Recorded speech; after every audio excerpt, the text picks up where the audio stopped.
We gonna go catch some on a buzz bait this morning. Come on, boat, let's go. Lil Baby's new album just released, and I'm just on cloud nine. There's a song with Pooch Ice-T on there. Woo! Buzz bait. I got my little buzz.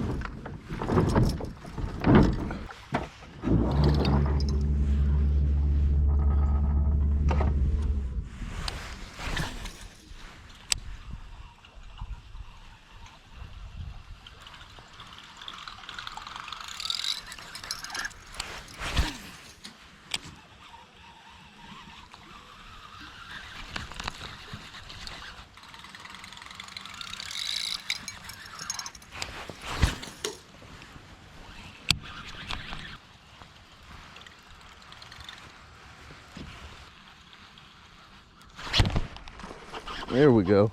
That one didn't even come up and eat it. He just kind of like slurped it, I guess. It's our first one, not a big one. Boom. First buzz bait fish of the morning, baby. Don't you just love it when what you set out to do works early for you? Boom. Fish number one of the day. Let's go. See ya. Oh, I meant to keep them for the fish fry. No. Grandma would have loved that one. All right, the next one we catch is going in the bucket for the fish fry. I forgot all about it. I was so excited that we caught one. There wasn't even a blow up with that one. He just kind of slurped it. He's like, yep, I'll take that. Thank you.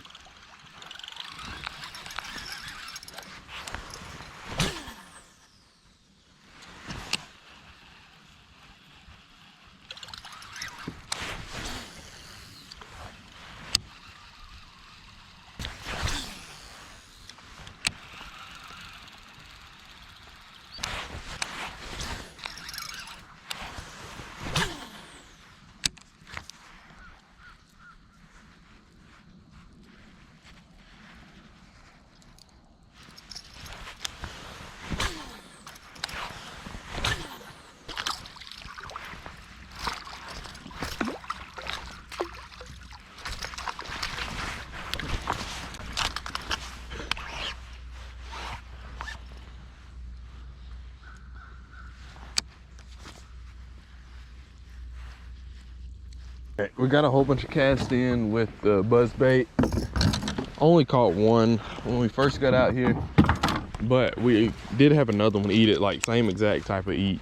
Ate it at the surface, really didn't even know we had it. So we're gonna throw this Slobberknocker around a little bit and see if we can maybe catch a couple more on it. Then we'll probably make another full laugh, and then we'll fish worms around all the trees, and then we'll find a different pond to go to, just like they hit all the high spots in this one. I'm waiting on another good overcast day, kind of like what we had yesterday or in the last video, depending on how these videos get posted. There was one day in a previous video where we had a whole bunch of overcast. Like if we could have another day like that out here, I'd come out here and probably throw like a crankbait or something out in the middle where it's a little bit deeper. Last time we did that, we caught like a 7 or an 8 out here. So maybe we can hook into another one of those big ones. It's been a minute. I think the biggest one we've caught a 4 or 5, 6. I want to say it was a 4, 6 maybe. And that was a couple weeks ago. And that'll be in a Vlogmas video. But we've been grinding for these fish here lately. Like the bite's been good, but it picks up, you know. It's kind of like, it's almost like you kind of have bite windows out here. From 9:30 to 10 is going to be a really good bite window for us. And I don't know, I've never been out here in the morning, caught one, then caught another, then caught another, and then it just kind of like rolls into a good day where you just catch them every other cast. Haven't had any days like that out here yet, but we always do leave with something.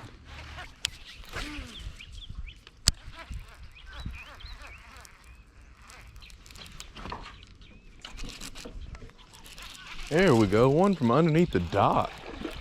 How about that? I think that's my first one ever catching under there. Oh, let's not break a rod. Slobberknocker under the dock fish. Let's go.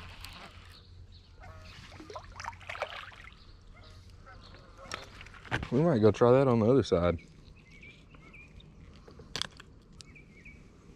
Look at that. That's a nice one. He's thick, but he's chunky, but he's slim. It's like he's not filled out all the way. Boom, let's go. What a pretty fish. Thank you, sir. Thank you. Had a great time. See ya. There he goes. Huh, that's my first ever like successful dock skip to catch ever. That was cool. That's a cool little benchmark.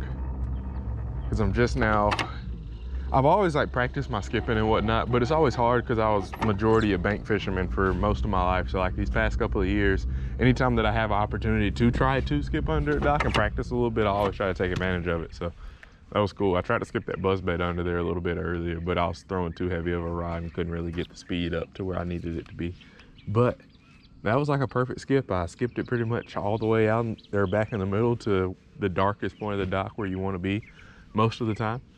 Or at least where I would like to start at. We're gonna try it again. See, that's not what we want to do.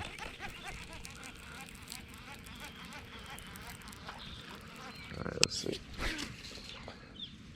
Maybe they're all fired up under there now.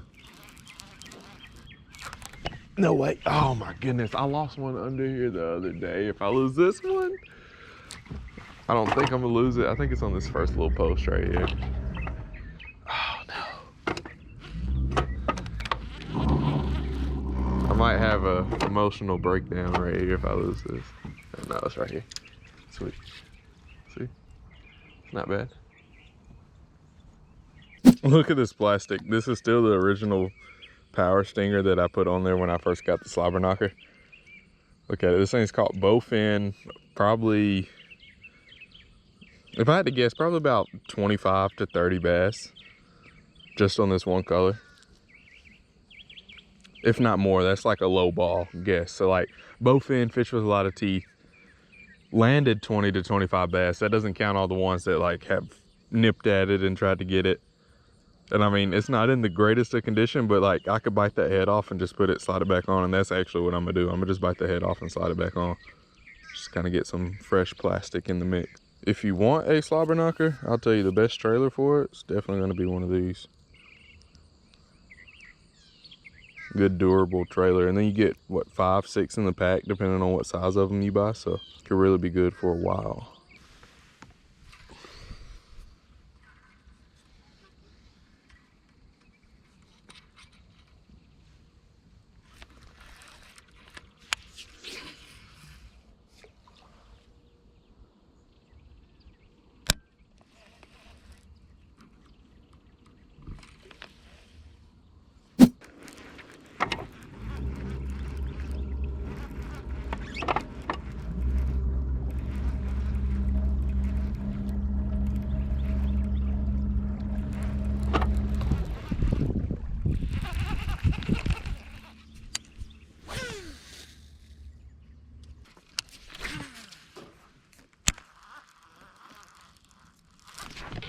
There we go. There we go. I think he's hung.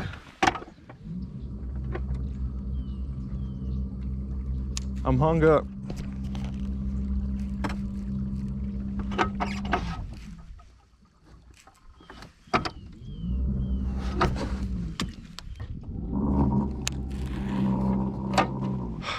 Gosh, I got one on. But I'm wrapped. This is the second one from up underneath the dock. Or at least I had one.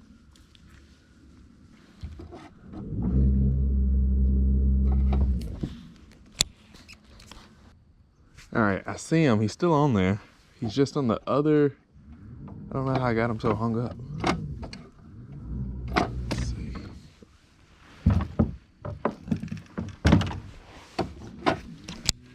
Oh, it's a good one. Oh, that's why. That's why it wouldn't come over, because it's a good one.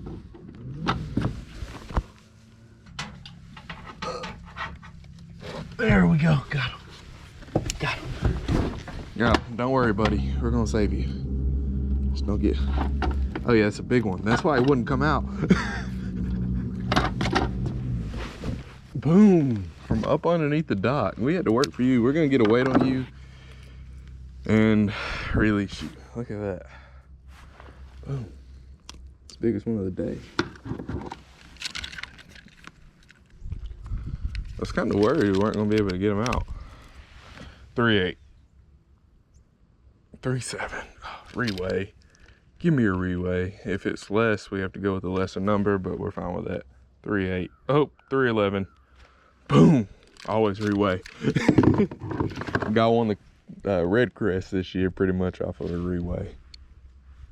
Got an extra ounce. Boom. Let's go. All right.